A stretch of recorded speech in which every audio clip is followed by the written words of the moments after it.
Oh, well.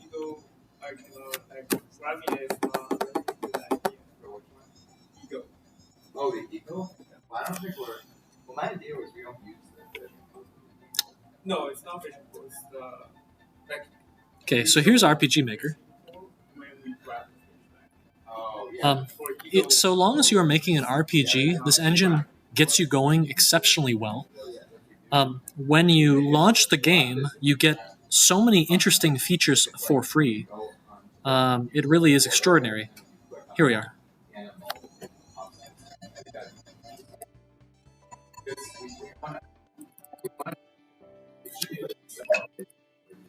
Right, so out of the box, RPG Maker gives you a functional title screen. They give you functional saving and loading. They give you a party. They give you options. They give you the ability to move and have characters follow you. They give you collisions. They give you the ability to talk and do dialogue. They give you the ability to fight, right? Refuse to get brains. Okay.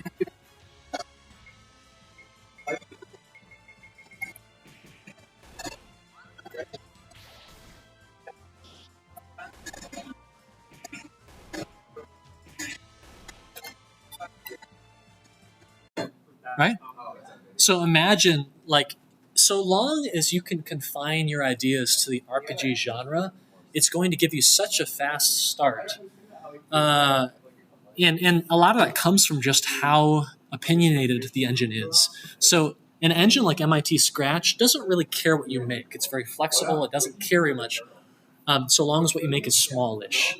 RPG Maker is very opinionated, okay? If you are making an RPG, you'll find it to be just excellent for that. Very, very useful and helpful. If you're making anything beyond an RPG, an RPG Maker, you can do it, but you'll be in for a world of pain. Anyway, there are a lot of engines like that. So Unreal Engine is just very much aimed at the first-person shooter market. If you're making that, right? If you're making a 3D platform, it's a little bit more awkward. And if you're making like a puzzle game or a mobile game, it's like, what? You're going to have to do a lot of hacking to get it to work. Okay, all right. Ladies and gentlemen, let's go ahead and get started. Thank you for joining us. This is not our final lecture of EECS 440, all of you joining us online. But it is almost our final lecture, okay? You've made it. Congratulations to Thanksgiving break. Yeah, I hope you all get a chance to rest up, okay? Did any of your other courses give you like projects to do or assignments or anything like that? Okay, good. I remember being in, when I was an undergraduate, I remember doing machine learning projects like at Disney World, right? Because I just had to get it done. It was due when we came back. Not super fun. The good news is that during this Thanksgiving break for the next week, you don't have anything that you really need to be working on, provided that you use the time we provided earlier for P3 marketing, okay? You'll also have some time at the end. You'll have a couple days on Wednesday, right, up to Wednesday, 12:04. That's going to be our last day of lecture. On Wednesday, 12:04, we're actually going to watch your trailers together, okay? We will clap for you. We'll get to all see your projects, and that should be a really fun day. When we come back, on the Monday we come back, we're going to have a playtesting session, a final one, so you know what you have to fix up if you do need to fix something up. And we're going to have our final film session of the semester, okay? And what is that film? Did anyone peek and look at it? It is Back to Hollywood, a fairly recent film. This one deals a lot with AI and virtual worlds. It is Free Guy, okay? This is kind of an interesting film. It tries very hard to be funny. Sometimes it succeeds. Its humor and vibe gets better as the film goes on, which is something that you don't always see. So I hope you'll enjoy it. It's kind of a fun, relatively light-hearted way to end the semester. It's definitely not another Black Mirror episode.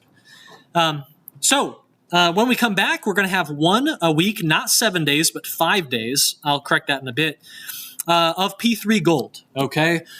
And so we'll talk about that more probably on Monday before the playtest. But basically, P3 Gold, you're going to have to grab your source code. You're going to have to upload that. We're going to have to get these cool projects you've made onto your portfolio website, but also onto umixxr.com, which is where all of your projects will end up. This is kind of the showcase website where people who are participating from home can kind of come here, download your projects, watch your trailers, and all that good stuff, okay? So you'll be submitting a little bit of extra stuff beyond what you've done for previous golds, but not too much, okay? Just make sure you're aware about it, though, okay? All right, what else do we have here? So you are finishing up your alpha. A quick reminder, because Wednesday is officially the start of Thanksgiving break, please have your stuff turned in by Tuesday at 11:59 p.m. Okay, that is the deadline.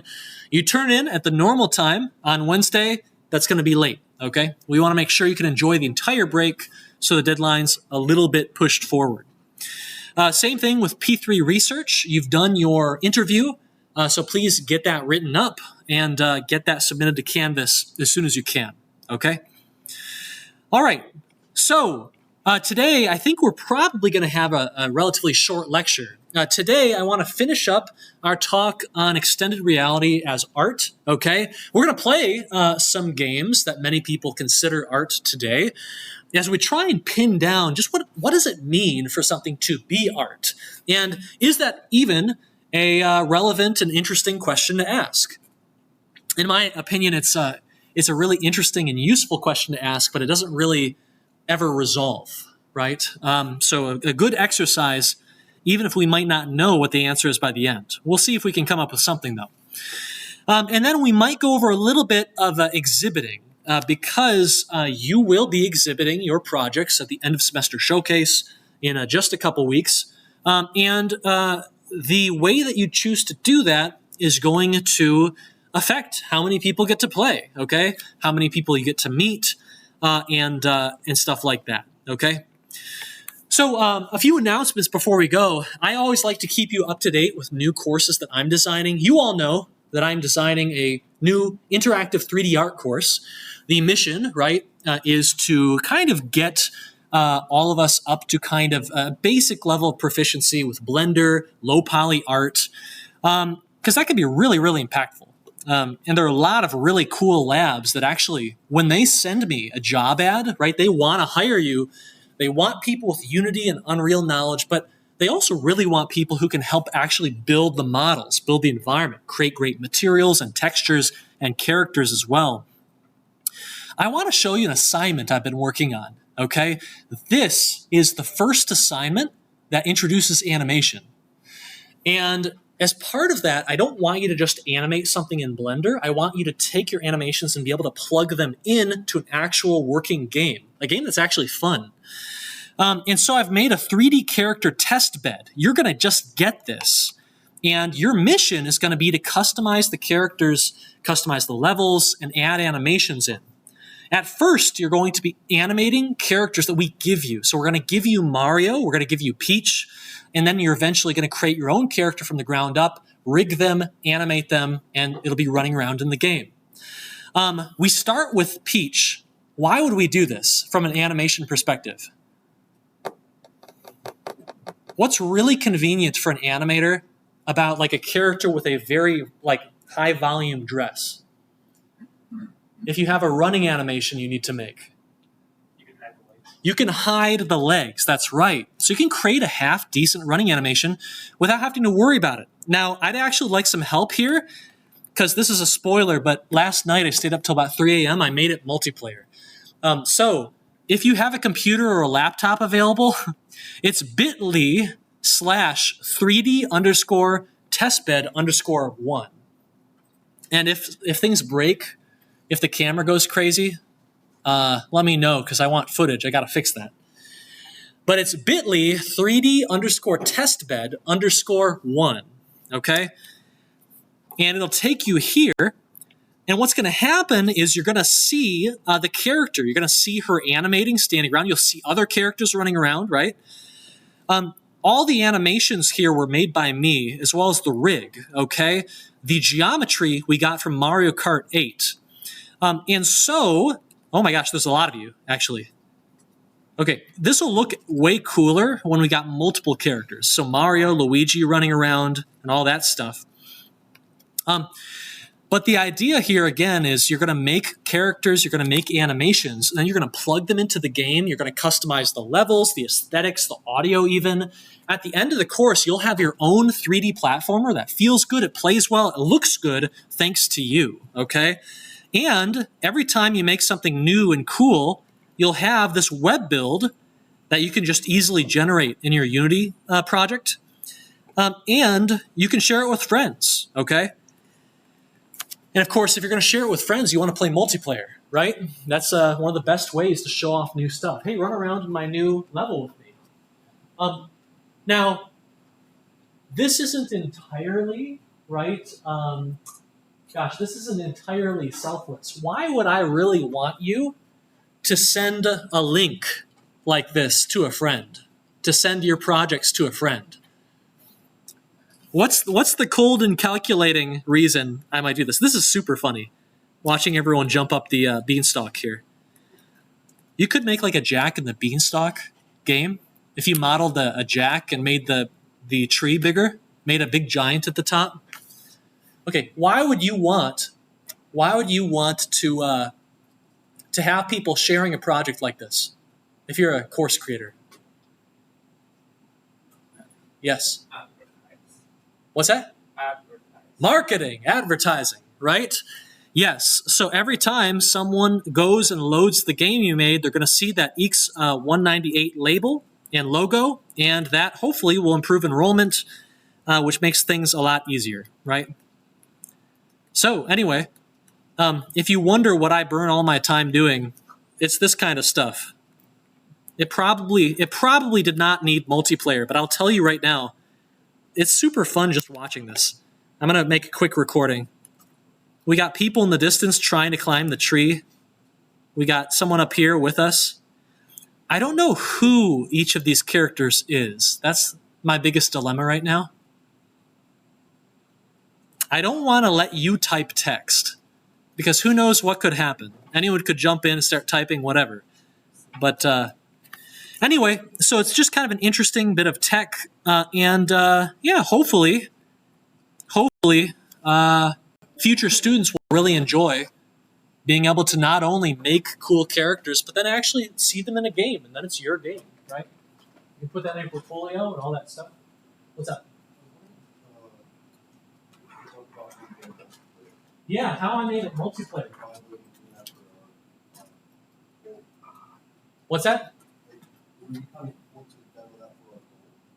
Okay.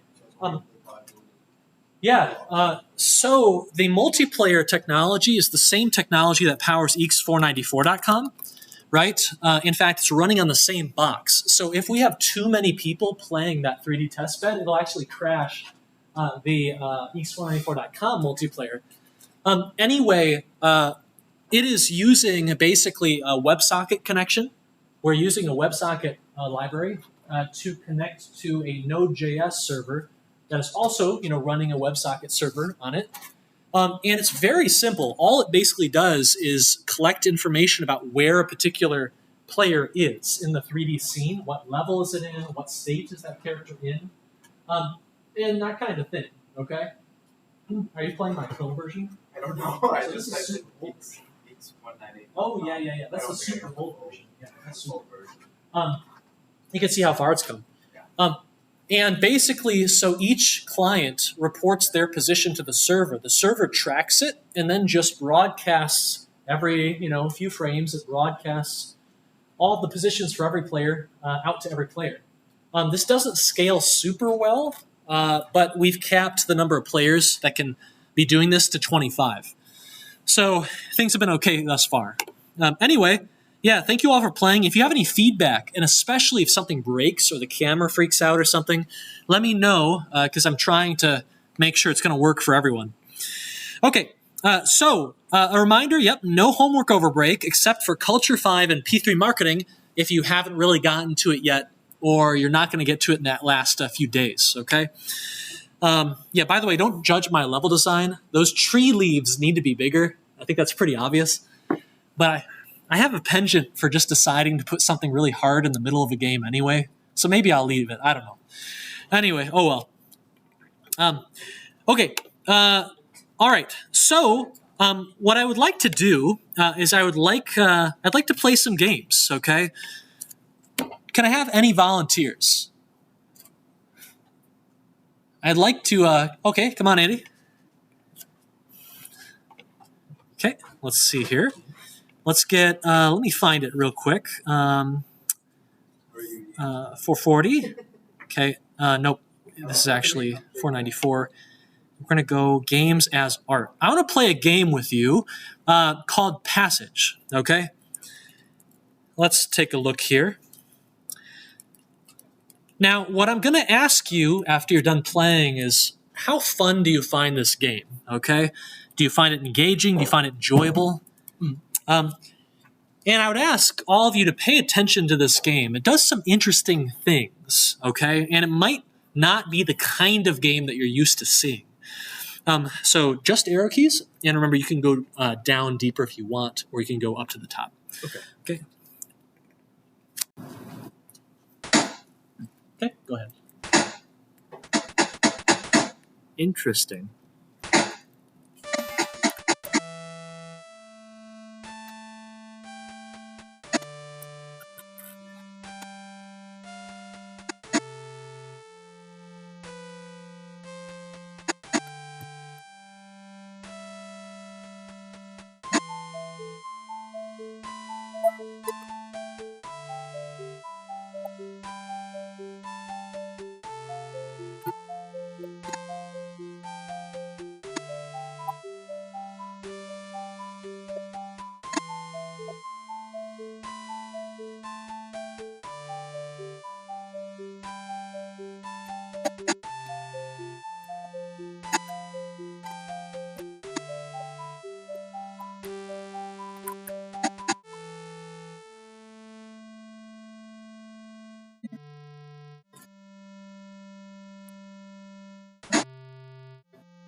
Kind of like the music. How would you describe the music? Melancholy?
So, Very cool.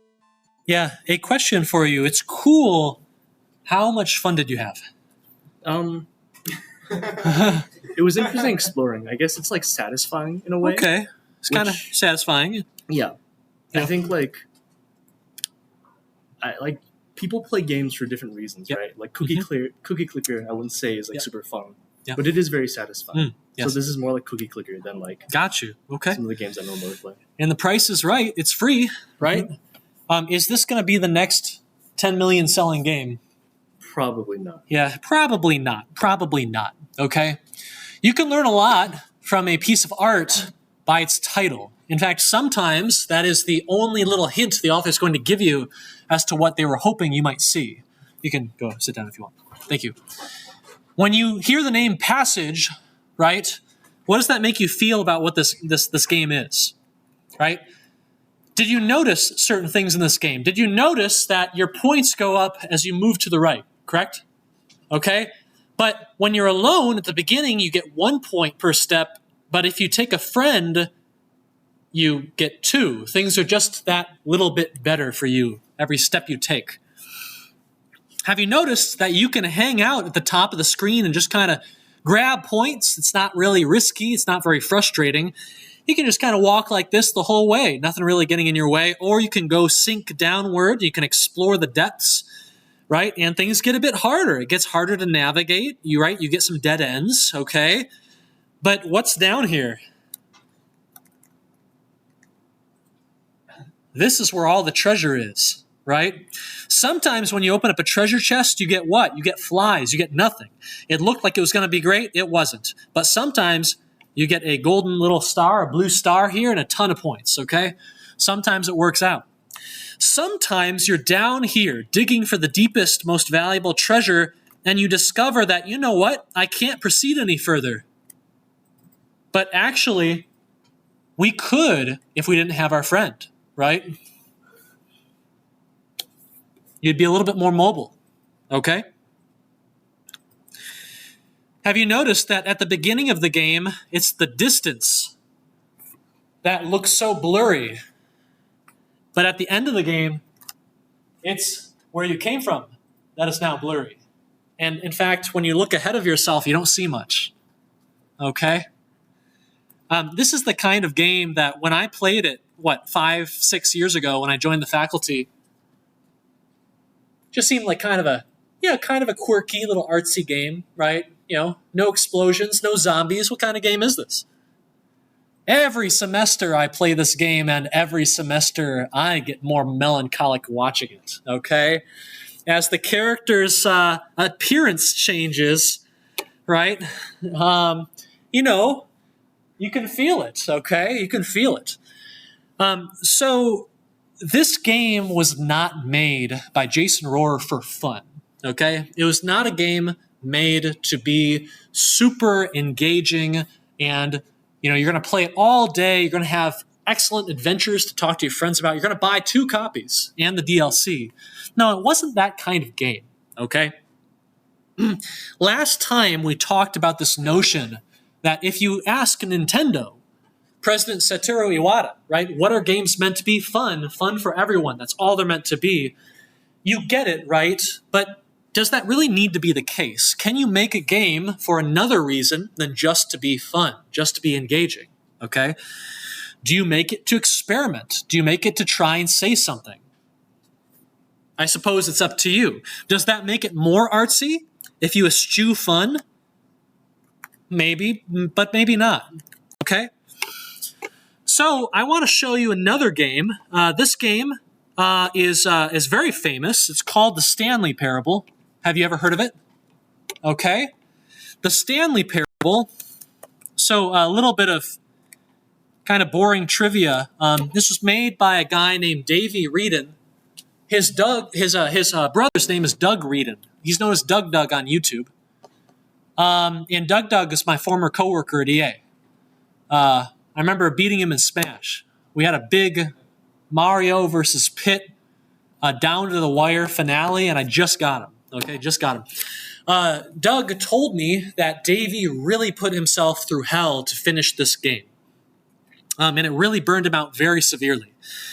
It is a game with a lot of very interesting ideas. It's a game that would like you to do some thinking, okay, about the nature of games, about the nature of choices. In EECS 494, we talk about how important it is that a game has interesting, impactful, consequential decisions to make over the short, medium, and long term. You learn more about that, you take the course. But what if you only have the decisions that the developer gives you? Is that truly free will? What if they don't give you any decisions? What if they give you too many? I want to show you this game. If you've already seen it, this will be a good reminder, because this game is special. It really is.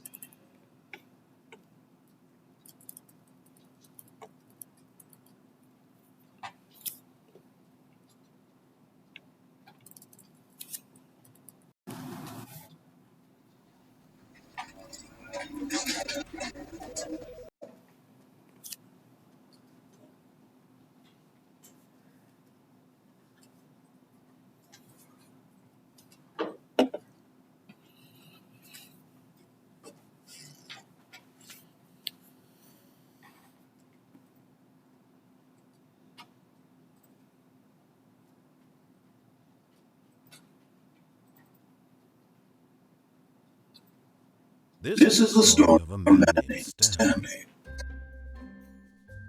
Stanley worked for a company in a big building where he was employee number 427. Employee number 427's job was simple. He sat at his desk in room 427 and he pushed buttons on the keyboard. Orders came to him through a monitor on his desk, telling him what buttons to push, how long to push them, and in what order. This is what employee 427 did every day of every month of every year. And although others might have considered it soul-cutting, Stanley relished every moment that the orders came in, as though he had been made exactly for this job. And Stanley was happy. And then one day something very peculiar happened. Something that would forever change Stanley. Something he would never quite forget. He had been at his desk for nearly an hour when he realized that not one single order had arrived on the monitor for him to follow. No one had showed up to give him instructions, call a meeting, or even say hi. Never in all his years at the company had this happened, this complete isolation. Something was very clear wrong. Shocked, frozen solid, Stanley found himself unable to move for the longest time. But as he came to his wits and regained his senses, he got up from his desk and stepped out of his office.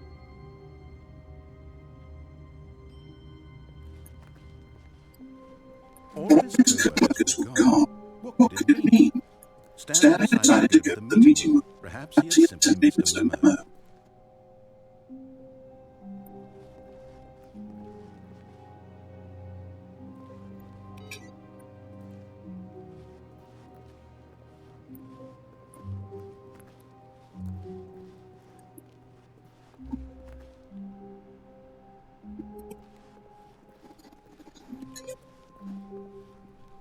When Stanley came to a set of two open doors, he entered the door on his left.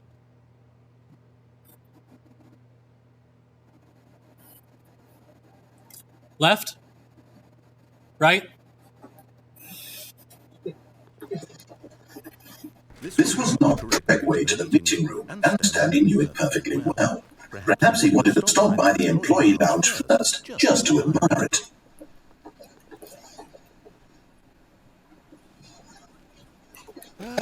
Yes, truly a room worth admiring. It had really been worth the detour after all, just to spend a few moments here in this immaculate, beautifully constructed room. Stanley simply stood here, drinking it all in.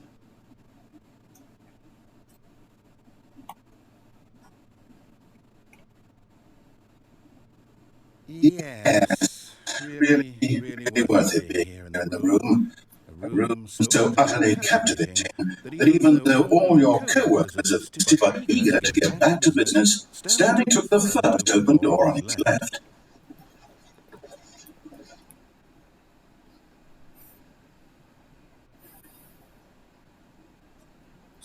Door on the left?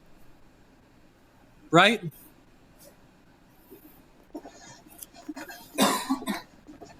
Stanley was so bad at following directions, it's incredible he wasn't 5 years ago.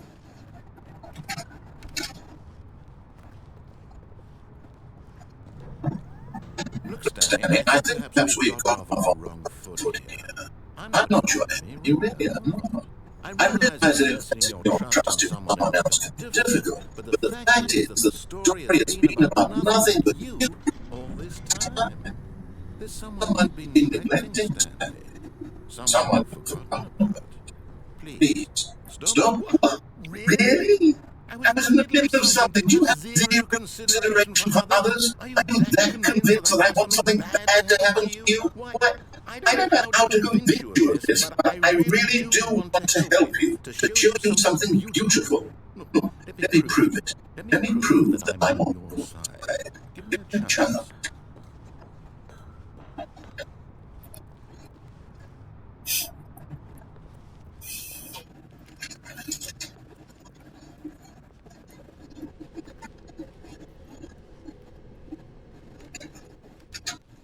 Now listen carefully, this is important. Stanley walked through the red door. Perhaps you misunderstood. Stanley walked through the red door. I still don't think we're communicating properly. Stanley walked through the red door.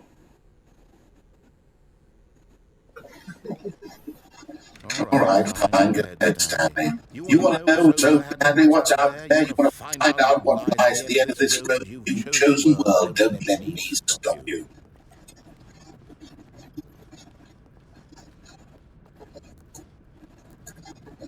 You see, there's nothing here.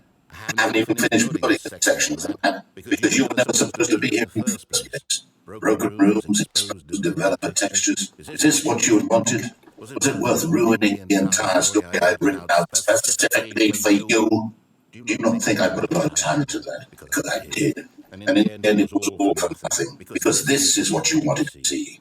Help me here, Stan. Help elucidate strange and unknowable desires of yours. What would have made this game better? What did you want to see? Vehicles? Skill trees? Work with me. You've given me absolutely nothing so far. Tell you what. Let me take a stab in the dark at a new design, and you can give me some feedback. There we go. A third option. This already feels leaps ahead of where we were before. Go ahead, Stanley. Take it for a spin.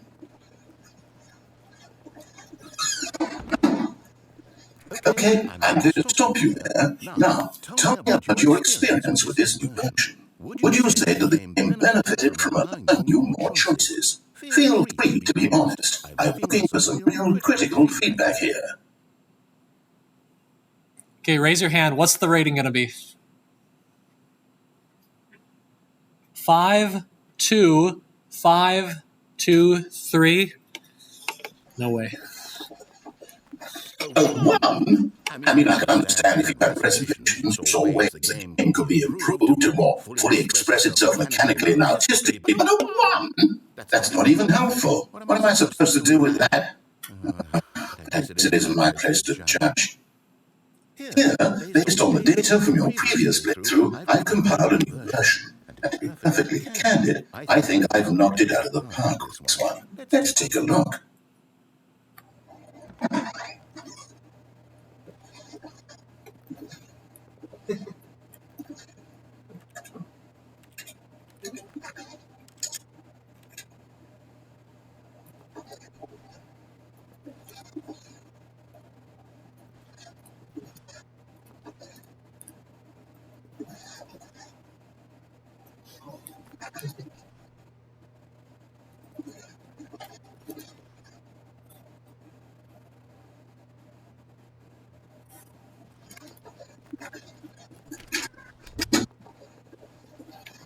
Now, would you say that competitive leaderboard helped you feel motivated to keep walking through doors? Again, honest answers, please.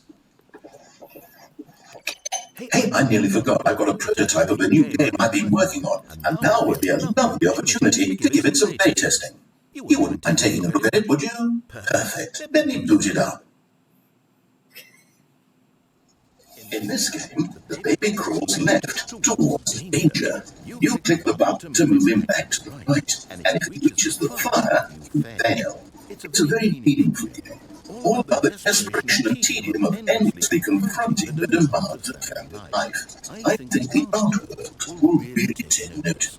But of course, the message of the game only becomes clear once you've been playing it for about 4 hours. So why don't you give it 4 hours a day to make sure it's effective? Be sure to keep notes on your experience.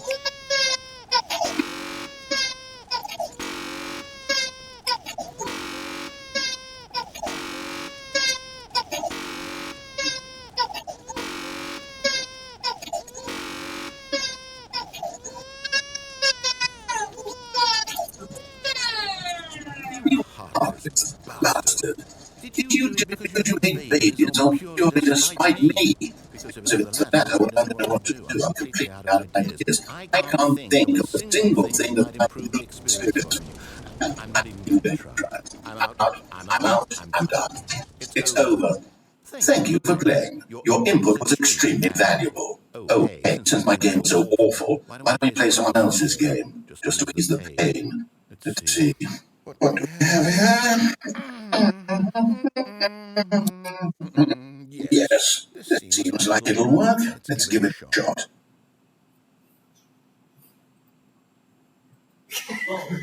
Well, Stanley, is this any better? At last, the one thing you've always desired, a game I had absolutely nothing to do with. But is it enough? Tell me that, Stanley. Will it ever be enough? I'll say this, I'm done making things for you. From now on, I will only create to fulfill a greater artistic purpose. Watch this, Stanley. I'm going to build a house.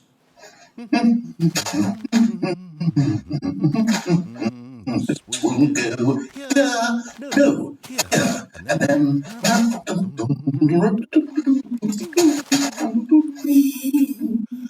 See, what does it mean? Yes, of course, and just finish it all off. Yes, it's complete. I made it, Stanley. Look at it. Gaze upon my work of art and feel ashamed at your own inadequacy. But you've only succeeded from the outside. You've only gotten half the experience. Please, step inside and make yourself comfortable. Isn't it grand? Isn't it perfect? It could only be better if... Wait, that's it. We must rebuild it out of diamond. Diamond everything. Yes. Come along, Stanley. We have to go mining.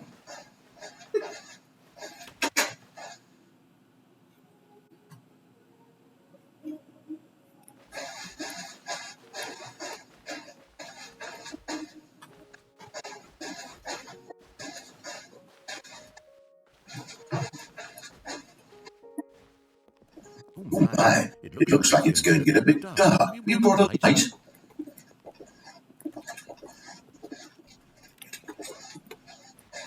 Oh, no. This is far more open-ended than I had in mind. I'm looking for something more narrow and linear. Something that makes you feel utterly irrelevant. This will do it all, 1 out of 5. Even the diamonds couldn't save this one. Okay, new game.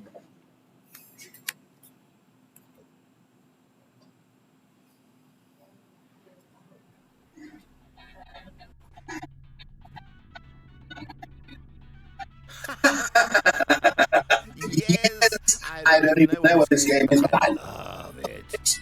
You trapped in a glass box with me, listening to talk. Oh, it's inspired. I couldn't have done it any better myself. What is this game supposed to be? I can't figure it out. Okay, now I'm curious. Let's go find out what the hell this is. Yay.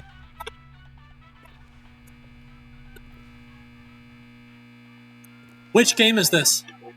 Portal.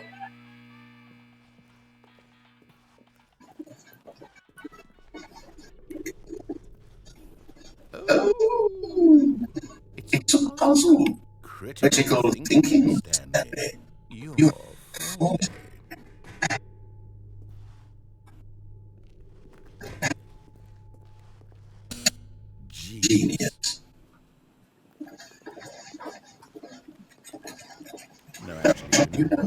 that's plenty. I really don't care much to see you stumble through any more of these games, and I highly doubt you'll be wiser for the experience. Which is why, rather than continue to waste my time, I'm just going to leave you here. You can pretend you've beaten the game if it...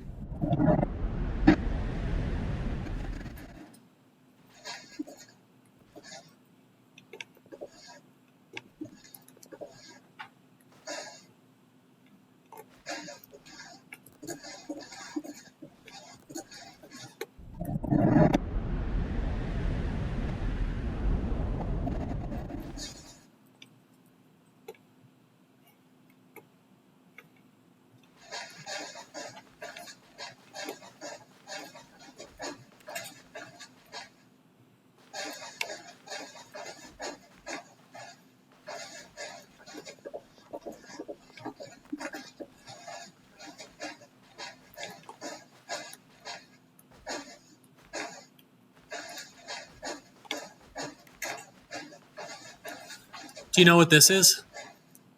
This is the original mod version of Stanley Parable.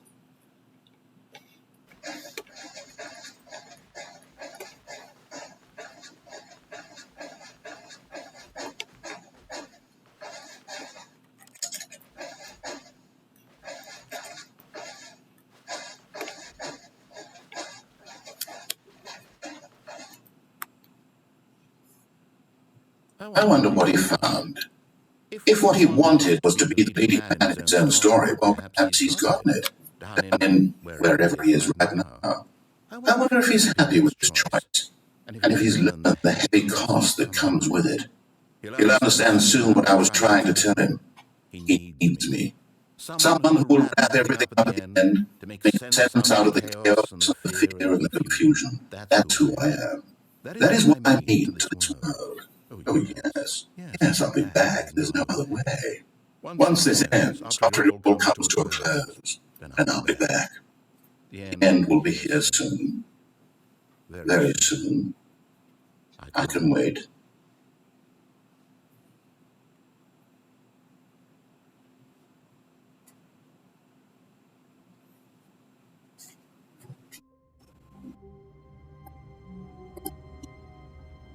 So the Stanley Parable, there are a lot of decisions we made there, right? There were a lot of branching paths. We could have diverted. We could have taken a few doors we did not take. I didn't have to jump off that platform right there, okay? And this game really is all about kind of exploring all those different options. You'll get a lot of different endings. A lot of them kind of explore a different philosophy or a different perspective on making games or on other things, on life. Okay? A very, very unique game. It became very, very famous for its approach. And if you talk with game designers, if you talk with XR developers these days, they will probably know about this game and the interesting things it did. Did you know that there's a choice we can make right now to get an ending? We were told to step outside our office, but what if it's just too much? Too much pressure. Stanley simply couldn't handle the pressure. What if he had to make a decision? What if a crucial outcome fell under his responsibility? He had never been trained for that. No. This couldn't go anywhere except badly. The thing to do now, Stanley thought to himself, is to wait. Nothing will hurt me. Nothing will break me. In here I can be happy forever. I will be happy. Stanley waited. Hours passed, then days. Had years gone by, he no longer had the ability to tell. But the one thing he knew for sure, beyond any doubt, was that if he waited long enough, the answers would come. Eventually, someday, they would arrive. Soon, very soon now, this will end. He will be spoken to. He will be told what to do. Now it's just a little bit closer. Now it's even closer. Here it comes.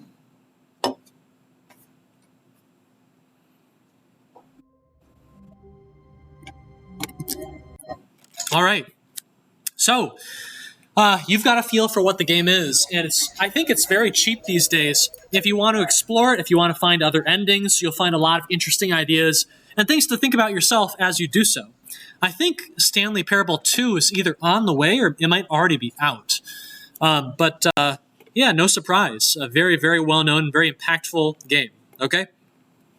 So let's keep talking about this topic of art, right? What makes something art? What does art look like? What does it mean? Okay?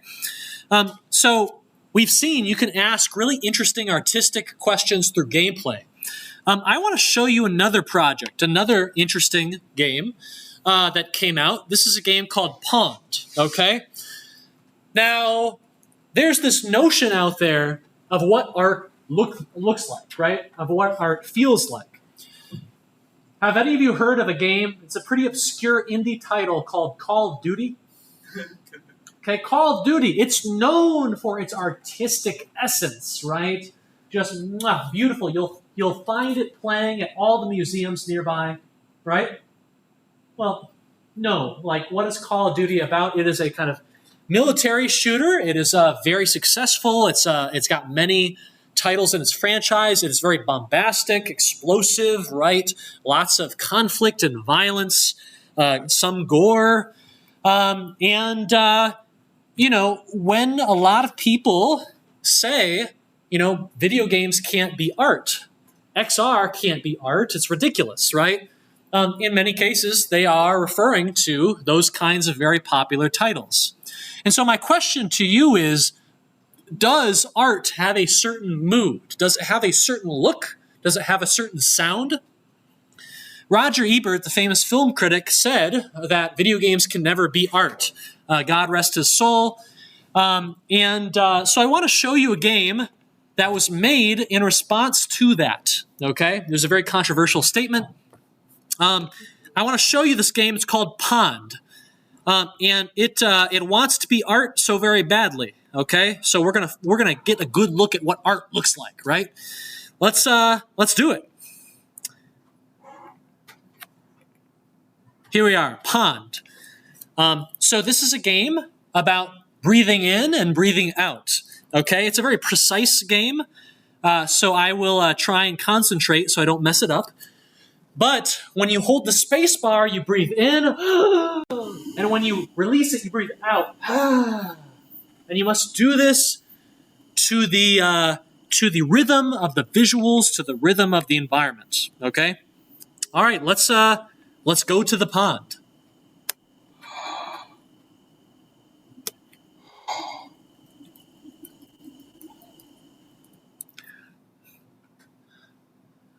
I delight in the smaller things, the shape of a leaf, the curl of sunlight on the grasses. I set out before dawn, 1 foot afore the other, to see what wonders the day might hold.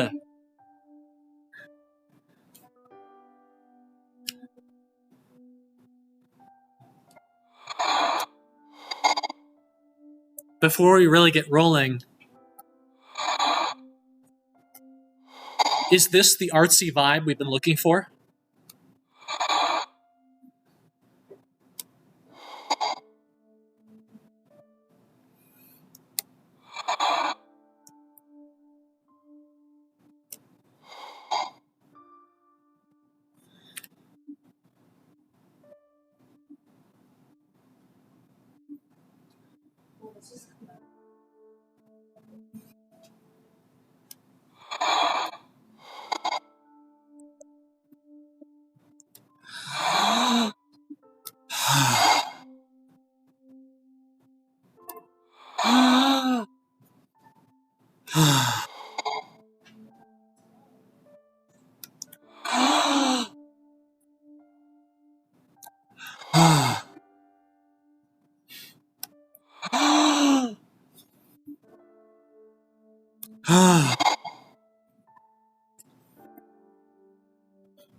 You won't understand the meaning of the game unless you do it with me.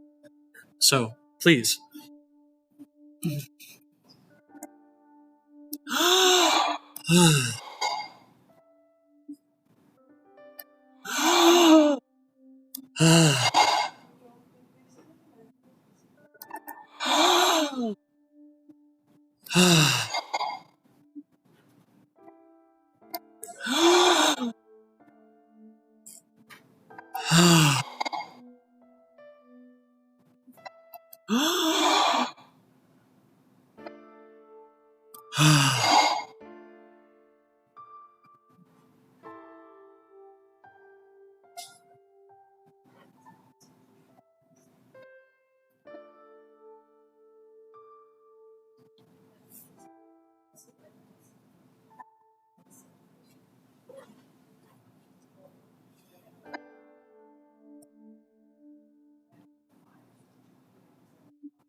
Is it a piece of art because it has piano in its music? Is it a piece of art because it features the environment and slow movements? Because it asks you to slow down and breathe? Does that make something art? This game has an opinion on that, okay? And when you play this game, you get a feel for what the authors think about that question, okay? I want to take a 5-minute break, and then I want to come back, and I'm going to show you a couple more interesting games, okay? Right, I'm mainly a game dev guy, not so much XR, but a lot of this applies to XR as well. In fact, you might be able to do more of this kind of thing, given the enhanced interactivity that XR and their interesting interfaces, these controllers, give you. So keep that in mind. We'll see you in 5 minutes. See you then.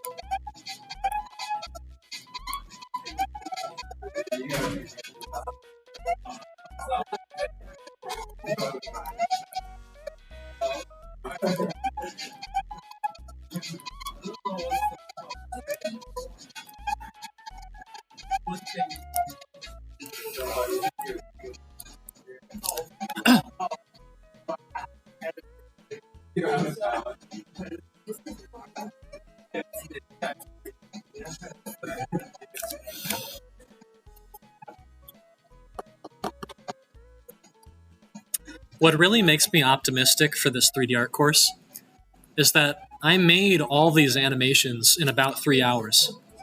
I've never made an animation before in my life, and they still look okay-ish, especially if you don't look too closely. It seems to me that if you want things to look good in motion, being an engineer or a gameplay engineer really helps with that. It makes you a better artist.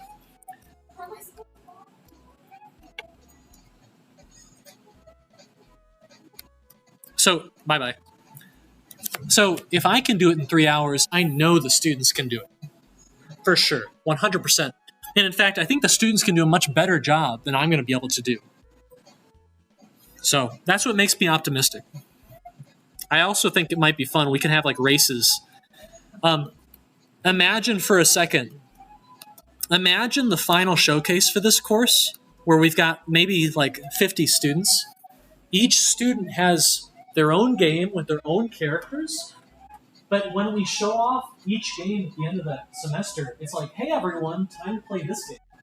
And we've got like 20, 25 people, maybe even 50 players trying to get through the game, right? It's just awesome.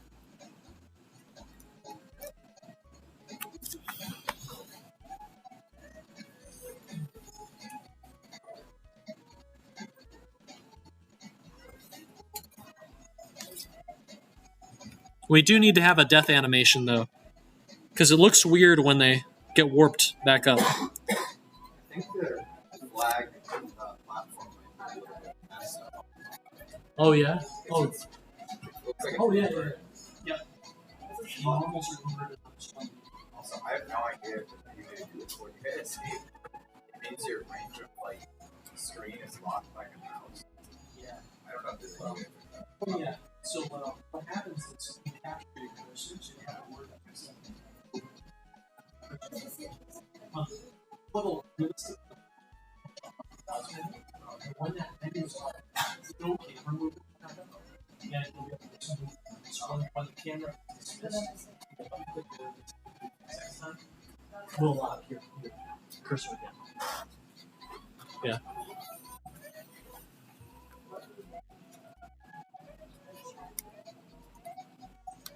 You don't think it would be too hard to do the make it interactive with the animal on the board?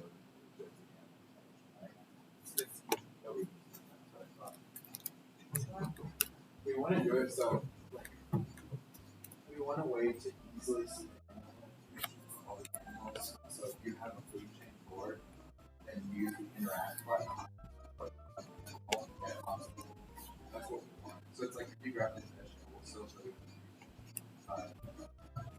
yeah, it will just be like one place all on the board. Yeah.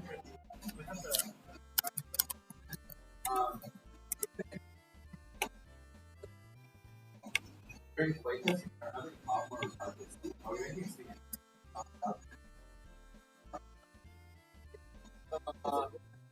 I was placing it top of the. I think for the food board, it would be good. Food board is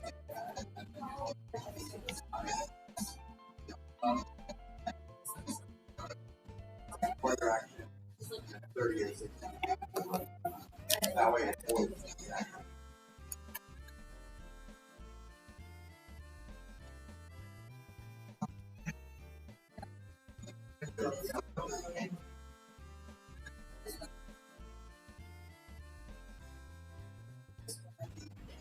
Yeah, that'd be good.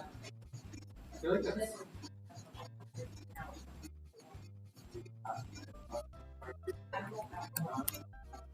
we could do, oh, that would be something cool. We can't work. Studios clubs. Yeah. I think we can do that. Yeah. It's like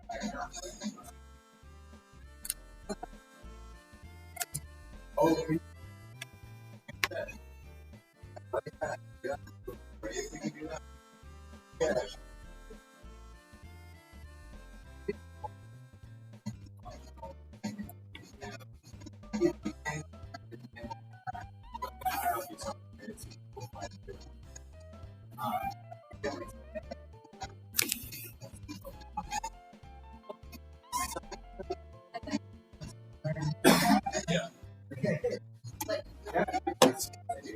I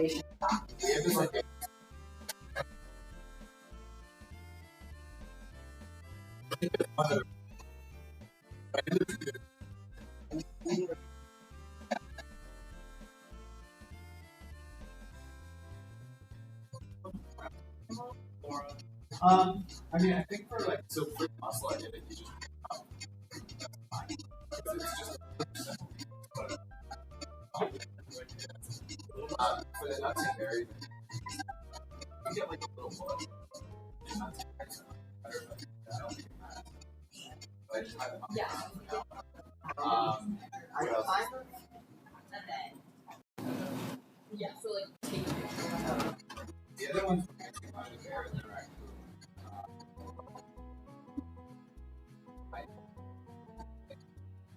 so yeah, I didn't really see how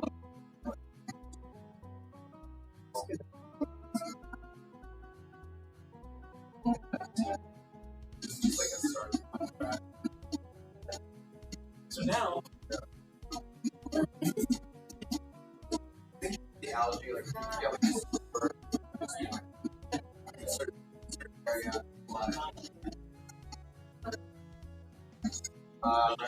air I like the or we could do I don't want to yeah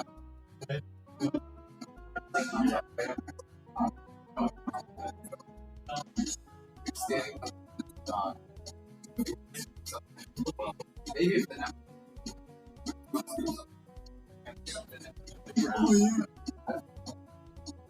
yeah.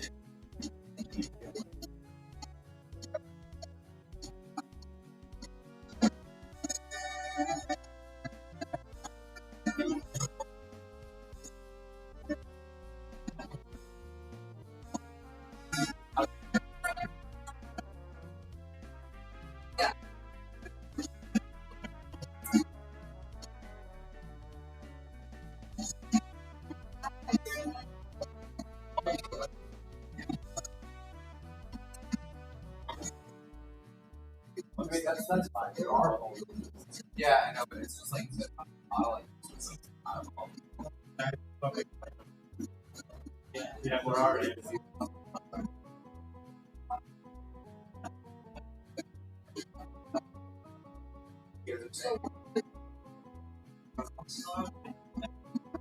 we're gonna have like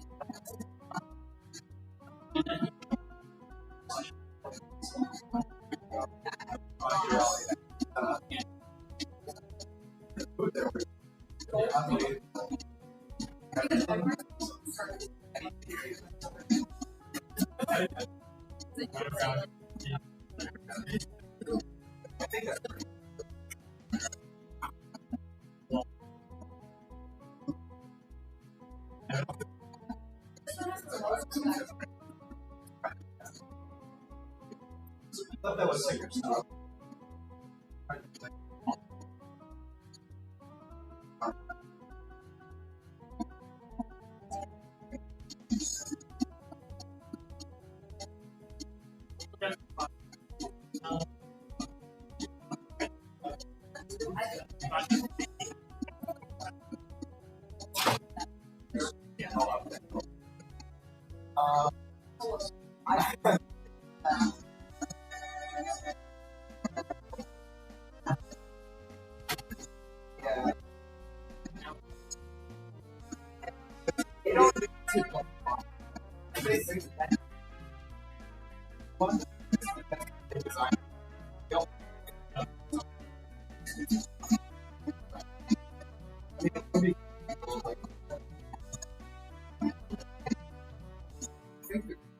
I honestly think one of the voices we have is the different color. You saw that? Oh, isn't it really good? Yeah, it's just because it just makes the location. Yeah. It looks and then really you're both pictures. my hand. You can imagine what my hand is like. It's so like, it's like half year's basement.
Okay. All right. Ladies and gentlemen, let's get back to it. Okay, I want to show you more interesting game projects. Okay, the interesting things that you can do with this wonderful medium. And so, have you ever played a game called Can Your Pet? Have you ever played Nintendogs? Yeah, it's basically like that, right? Nintendogs, you got a cool character, right? So one thing that games are really great at, they let you kind of bond with characters, they let you interact, right? Get to know them. And that's what this game is all about. Artistically, that's what it's all about, right? And so let's go ahead and take a look.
Johnny, yeah.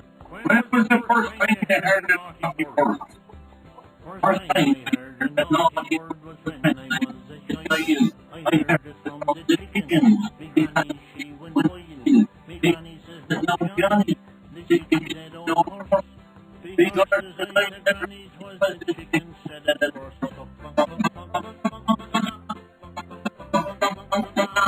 Now this chicken talk. And this is what the day, the chicken said, oh, then up the yard, Granny came and let her know. She said to me, no, Johnny, shut that effing chicken's mouth. I ran the chicken up. All right, great. Okay. This was a game, for context, that was very popular. It was shared very often in the kind of Flash games era of the kind of early to mid 2000s. Okay, there was a very good chance if you were in a kind of high school or middle school computer lab that one of your friends would send you the link to this game. You'd start playing it. Oh, how cute, little muffin. Get you attached, of course, as much as possible. You want to take your little bird for a bike ride. Why wouldn't you? Oops, that's not a bike. Uh-oh. Do you have to wonder for very long what the authors of this game would like you to think about? No, probably not, okay? Subtlety maybe isn't required in art, even if it does tend to appear in a lot of it. But this game was extremely effective, okay? And every time I play it, I wonder to myself, like when I'm eating that chicken wing that tastes so good, no. Oh, don't think about killing your pet. Don't think about it, okay? Don't think. All right. Anyway, a very, very interesting game, and a very, very devious one. It's almost evil in how effective it is, okay? There are interesting XR and game software that chooses to experiment and become artistic by really taking weird risks with its gameplay. Braid, a fairly famous indie game, it is a game, it's a 2D puzzle platformer about reversing time. How many of you have played this game? Have you heard of it? Okay. This game is almost completely pure gameplay until the very final level, in which the fact that you reverse time becomes a very, very devious thing, okay? And quite disturbing, actually. I won't go any further, but you can explore the game if you want to. There's a game called One Single Life. It's a parkour game. We are so very used to the ability to respawn, right? In the test bed, when you jump off the cliff, you just warp back to your latest flag, right? That's not how it works in real life, is it? When you go and do parkour in a video game like Mirror's Edge or Mario, you don't really feel the risk of every jump, do you? You just make the jump, no worries, right? You don't think about it too much. But have any of you done parkour in real life? When you've got a big jump you're wanting to try, and you kind of look at it, you're kind of looking around, and I don't know if I want to try this. Is this a good idea? How am I feeling today, right? There's some risk here, all right? You mess this jump up, and it's gonna lead to some real consequence, all right? This is a game. You can find it on the App Store. It goes to some surprising lengths to try and prevent you from ever playing it twice.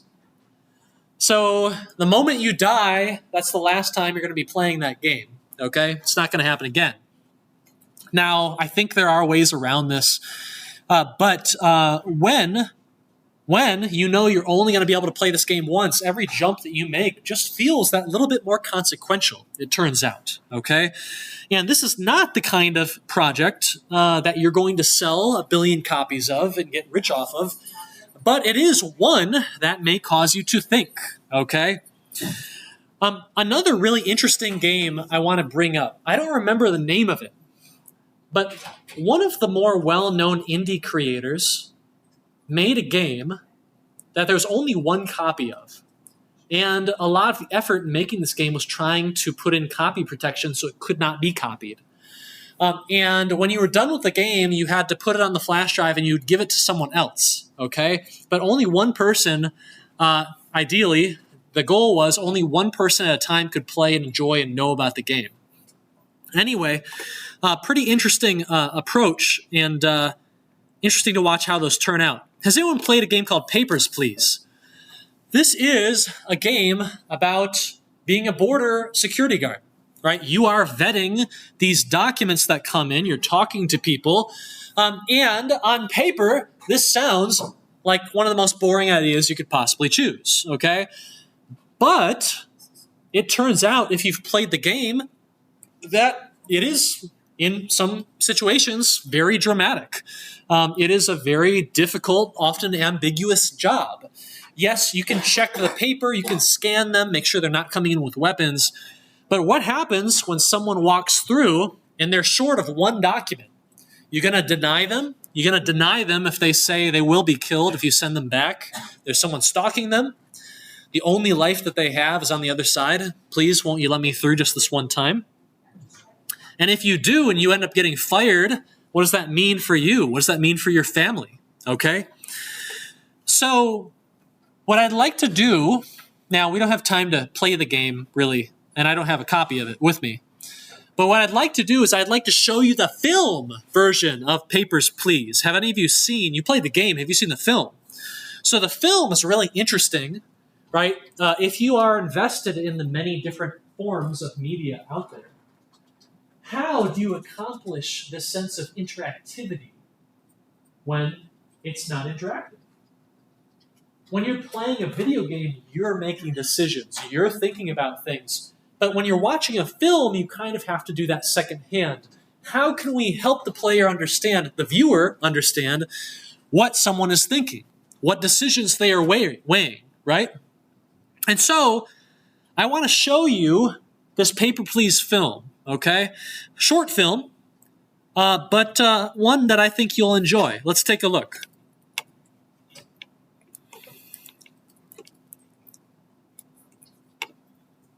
I want to get the full screen here.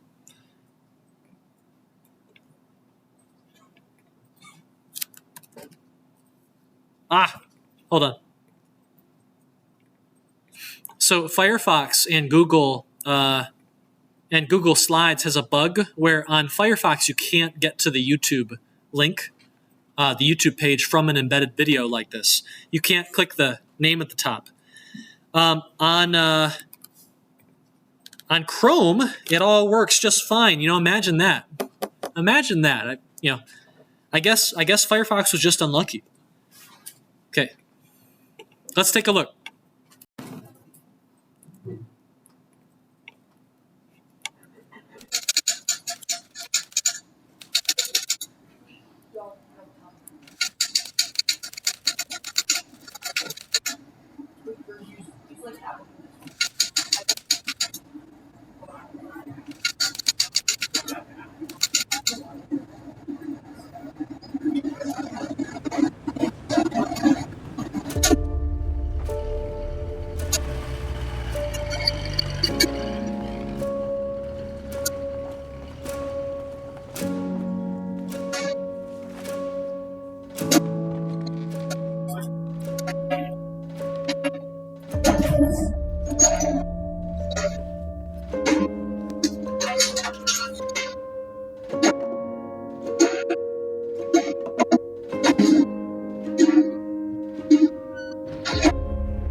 Слова инспектор.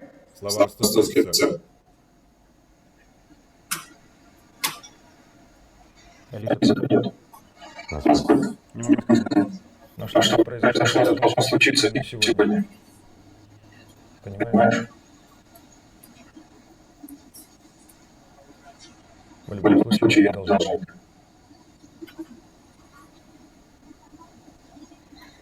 Но неплохо. Хорошо трудиться, он благороден, инспектор. И вам офицер. Следующий.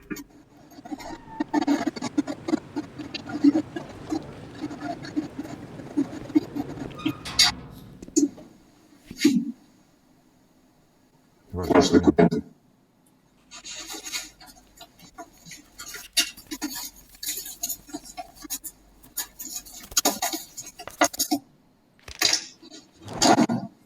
Цель визита. Работа. Продолжительность. 3 месяца. Разрешение на работу.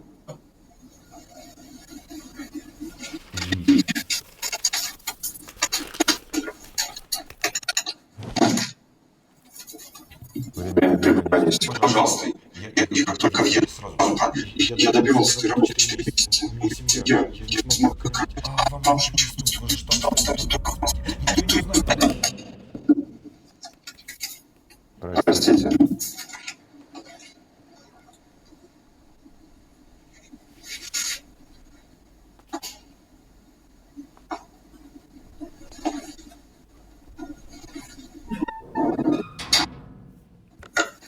Следующий.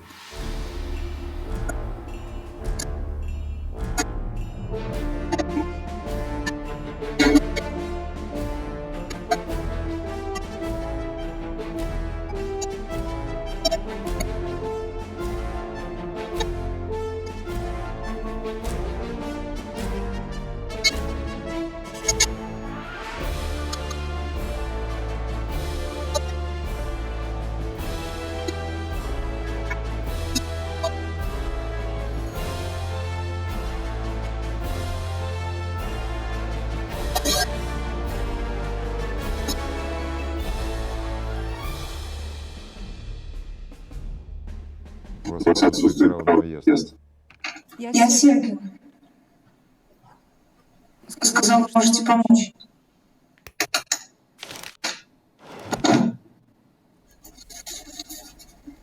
Отсутствует право на въезд. Я прошу вас. Вся моя семья погибла. Мне никого, кроме Сергея.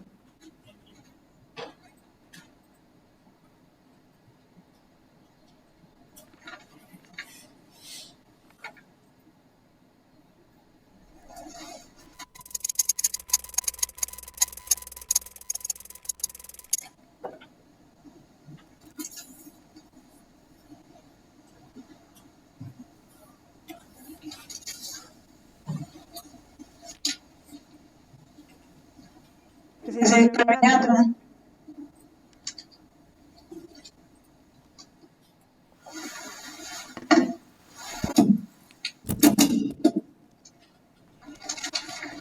Простите.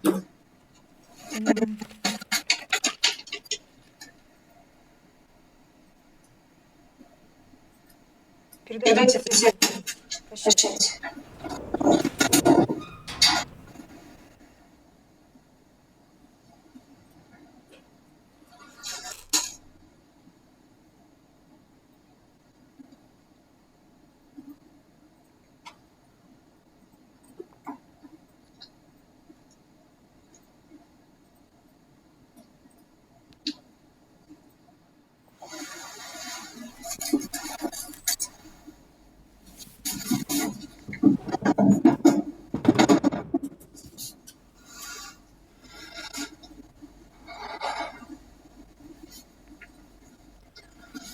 Следующий.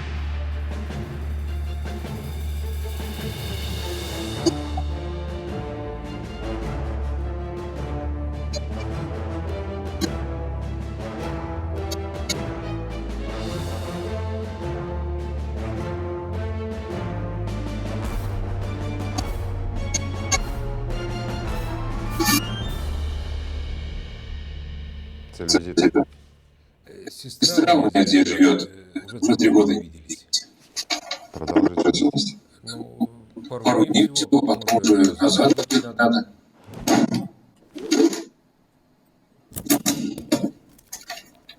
Добро пожаловать в Ростовскую. Спасибо, инспектор. Следовать моя жена, с ней не слишком строго. Впечатлительная, а потом все спать.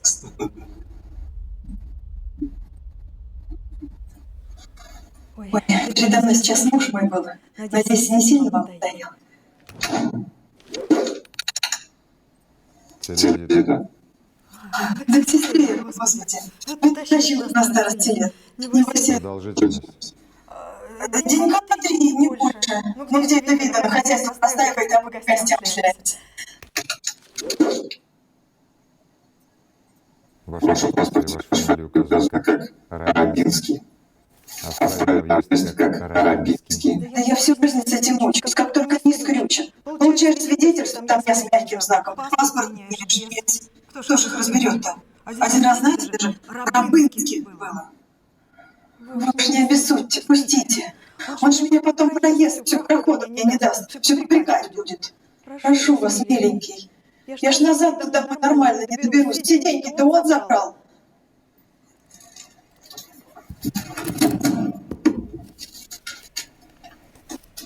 Следующий раз открыть. Спасибо тебе, Вероники. До конца жизни не забуду.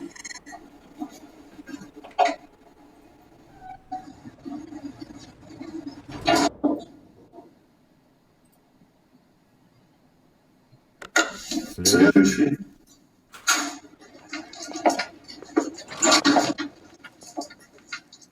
Ваше доверие.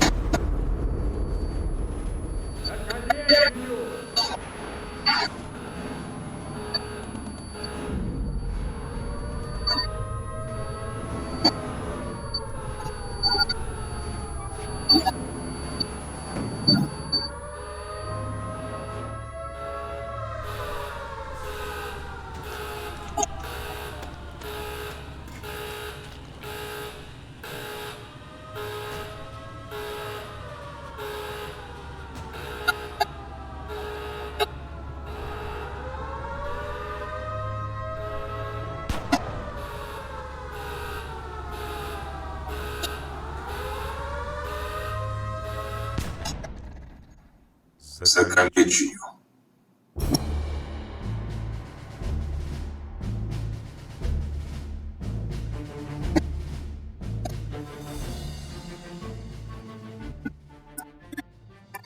Yeah, so if you haven't played the game, then some of the dilemmas that you saw portrayed in this film, they are situations that you'll find yourself in when you play the game.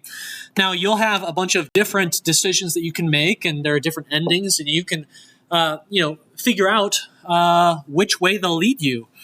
But as far as, you're someone who has now seen the film and maybe you've played the game, the question of how do you try and portray these concepts? How do you get them across artistically in these two different mediums? One has interactivity, one does not. One's a bit more passive. How do you let the user, the audience, understand what the main characters are thinking? How do you let them make different decisions? How do you explore different decisions when the player can't actually make a choice? What do? You saw a few examples here.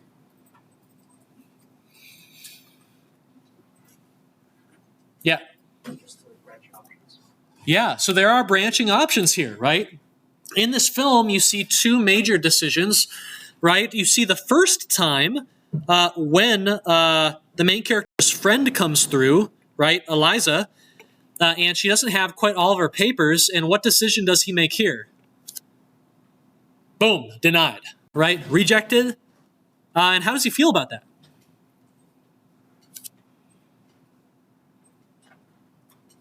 How do you know? He feels terrible, right? How do you know? Really good acting performance, right? As she walks away, you can see it in his eyes, his mannerisms, his breathing. It all falls apart. And then he kind of annoyed goes and says, next, let's go on. Okay, let's get this out of my brain. He puts the locket that she gives him right on his little dresser, right? I think we get to see it. Yeah, right here. Right next to his family photo. Okay, you'll be seeing this again, all right? Later on, we get another montage. Later on, we get another situation where it's very, very similar. It's a similar setup. Another character has a tiny little technical issue. In fact, even less of an issue than the first person. And he's going to be thinking again about, okay, what choice should I make this time? There we go. How do you know what he's thinking about at that moment? Well, You get the shot. You got the shot of the photo and the locket. You can tell what he's thinking about now.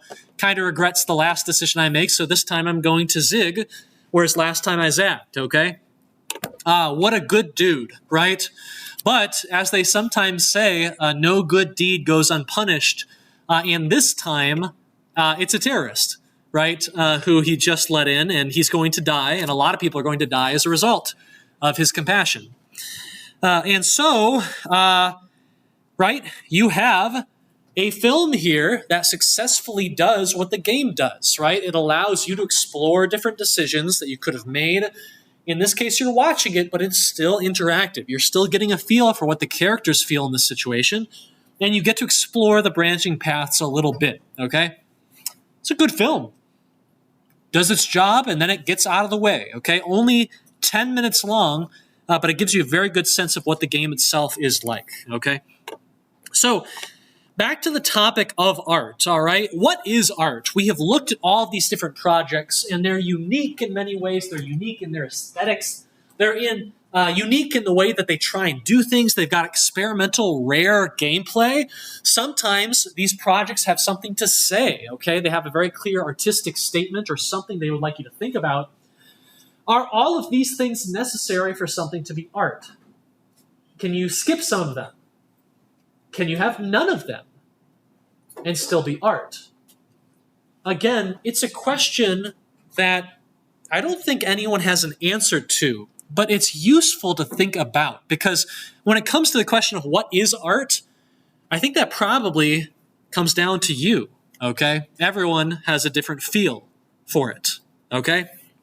So these phrases that we got to last time, right? Roger Ebert, film critic, famous, saying video games can never be art, right? That's just not what they are. The late Nintendo president saying video games are only meant to be fun. That's all they're really meant to be. They can't be anything else, really, right? This question actually came up in a legal sense, okay? Are games art? This actually, at one point, had to be answered, okay? A pretty interesting Supreme Court case in 2010, Brown versus Entertainment Merchants Association. Have any of you heard of the ESRB? Have any of you heard of this right here in this corner? All right, you've seen this before. So E for everyone, T for teen, M for mature, adults only, right? If you have an M for mature game, generally you're not supposed to buy that as a kid, right? You're supposed to be a certain age. Did you know that this is not legally binding? It is just completely voluntary, okay? There are no laws, there are no regulations relating to this. It is simply an industry standard that industry participants uphold, okay? If you go to GameStop, they will try and stop you from purchasing an M-rated or AO-rated game if you cannot prove your age. However, that wasn't always the case. There were stores, as it turned out, and quite a few in California, where this would fall apart sometimes. And children would be able to buy, for instance, Grand Theft Auto. Okay? The government of California decided to create a law saying that this was now a legal, criminal offense to sell a mature rated game or adults only rated game to a minor, to a child. Okay? This actually turned into a big question. Okay? These people right here, how many VR apps do you think these people have played? Okay? How many games do you think, how many hours, 10 hours or 20 do you think they play per week? Okay? Well, they had to decide whether games were art or not. Okay? And the reason is that in the USA, there's a First Amendment in the Constitution that says that, hey, if you've got a piece of expression or a piece of art, a piece of criticism, then no public entity, no municipality or state or federal government is allowed to censor that for the most part. And so the question is, well, wait a second, California, you may want to restrict and censor some of these titles, but if it's considered art, you're technically not allowed to do that. And so they decided that 7-2, yes, we consider games to be a form of art and speech and criticism and all that good stuff. Thus, California's law can't be a thing. okay? Anyway, it's just kind of an interesting bit of history that this was nailed down in a legal form at some point in 2010, okay? But the takeaway is really this, okay? When it comes to games and XR, you all think of yourself as engineers. That is what you're going to hang your hat on, probably. But you're not just engineers. In a capstone course like this, I hope you've discovered that you are also producers. You manage and allocate resources. You plan out your projects. You communicate with your team members, make sure everyone's doing the right thing. But you're also designers. The question of not just how do we make something, but what should we choose to make, okay? And when that question comes up, know that sometimes you make something not because it's going to sell 1 billion copies. Sometimes you make something that you know people aren't going to like, but you make it maybe even for that reason, okay? However you choose to make something, for whatever reason you choose why to make something, okay? When you're doing that, when you're thinking about that, you are an artist, okay? And you all are artists, okay? You're going to keep making stuff, and I hope that you will take the time to make things just because you want to make them, okay? And sometimes you'll want to make them for an artistic purpose. You'll have a message you want people to understand. You'll have something you want people to think about. Or you'll have something really new and weird and funky that you just want to show people, okay? Maybe it will inspire someone else. When you're doing that, you're artists, because I think that's what art is, okay? One final thing that I'd like you to take note of. Try and have empathy for your fellow artists, okay? Because I think you've discovered this semester, and if you take 494, you would definitely discover it, my goodness. It is hard to make art. It is hard to get these things to work, let alone to get people to have the experience and the outcome and the result that you want, okay? Sometimes you pour your heart and soul into making something, and people just don't interpret it the way you want it. And there's just not much you can do. So keep this in mind that every artistic endeavor always has at least 2 authors. The person who made it and the person who consumes it, who interprets it, okay? Who enjoys it, hopefully. And they're going to bring their backgrounds and their knowledge and their hopes and dreams and desires and biases, they're going to bring it all onto your project, okay? They'll see things you never did in the thing that you made. So please, the next time you're watching a film or reading a book or playing a game and it's just not resonating with you, sometimes that happens, okay? Sometimes it wasn't quite made for you, or maybe it will resonate with you in the future, but not today. Like I told you earlier, that game Passage that we played, that didn't mean much to me, a decade ago. But it means a bit more every year that goes by now, okay? So keep that in mind and be gentle with your poor fellow artists, okay? And in return, hopefully people will be gentle with the things that you make, okay? All right, does anyone have any questions or comments on the topic of art and XR/game dev? Anyone? Everyone, that's pretty much all that I have for you today. We have one final lecture together where we're going to talk about some interesting things. Some things that have gone down that actually have a relationship to U of M, okay? Technology and hype is a big deal. Every half decade, a big new wave of technology comes and it leads to incredible promise and optimism, but it also leads to people getting hurt and hurt bad, okay? We're going to talk about all of this in our role in society, right? And we're going to do that when we come back from Thanksgiving break, okay? So everyone, I hope that you'll have a very restful break, okay? Don't forget about that P3 marketing, that trailer, but get your stuff turned in tomorrow at midnight and then relax, okay? Enjoy the blowout we're going to put on Ohio State, okay? Money back guarantee, okay? Money back guarantee. And I'm going to see you next week, okay? Thanks for coming. It's good to see you. I'll be around for another hour if you'd like advice or feedback, and or if you just want to talk about anything, okay? Yes, question? What happened? What happened? Oh, yes. So everyone, look at this real quick. So you see how it's all blurry?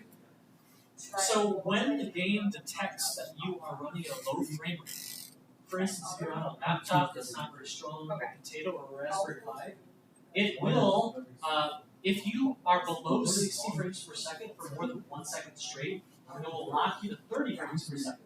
If you're below 30 frames per second for more than 2 seconds straight, it will start degrading the resolution of the game by 10% every 2 seconds. It does this to try and make sure that any game is going to be able to run on your crappy laptop computer. Now, why did it happen on these really powerful machines? It's because of a bug. When you move to a different tab or when you unfocus the window, it's going to run at about 1 FPS. Okay, that's for performance reasons. They want to keep the tab alive and processing, but they don't want it to dominate the other tabs. Unfortunately, the game doesn't detect it. And so it starts thinking, oh, we're running super slowly, we got to downgrade the resolution. And eventually you end up with the lowest possible resolution, which I'll be honest, I think looks pretty awesome. You can get that back by refreshing the page. Eventually I'll write some logic that checks whether the tab is active or not, whether it's focused, and does not degrade performance unless it's an active tab that has low frame rate. But that's a small fish. I got bigger fish to fry right now. So, yeah, no problem. That's why. Okay, everyone online, I'll see you later. Have a good break. Take care. Okay, bye-bye.